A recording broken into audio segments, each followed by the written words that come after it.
The third mnemonic is the change perspective component of the cognitive interview. For this, you ask the witness to recall the event from a different perspective.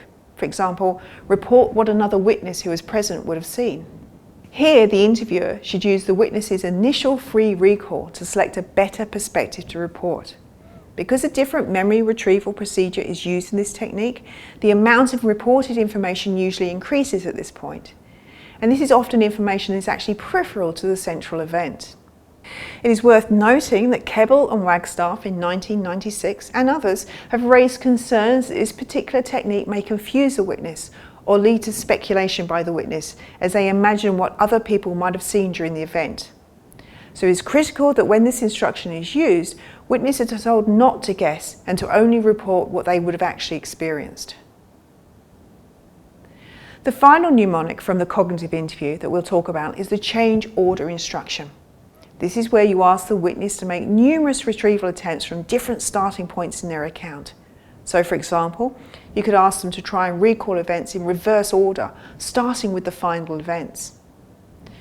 Griffiths and Milne in 2010 suggested that you may give instructions like the following for this to be effective. I would like you to try something that can sometimes help people remember extra information. I would like you to tell me about the event, but this time backwards. Let's start with the last thing that you remember happening. Now go back to what happened just before that.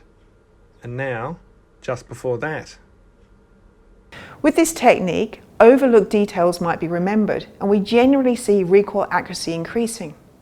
Griffiths and Milne in 2010 suggested that this might be because witnesses rely on their prior knowledge and schemas when recalling an event in chronological order, and that can influence what they report.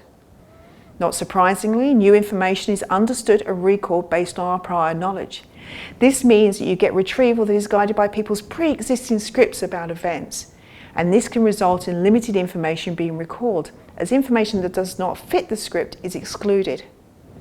This means that witnesses can confuse what they actually saw with their stereotypical ideas of a particular crime.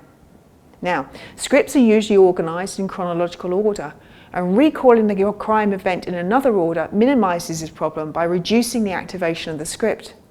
As a consequence, the change order instruction can prompt the retrieval of more inconsistent details that are inconsistent with the stereotypical script for the event.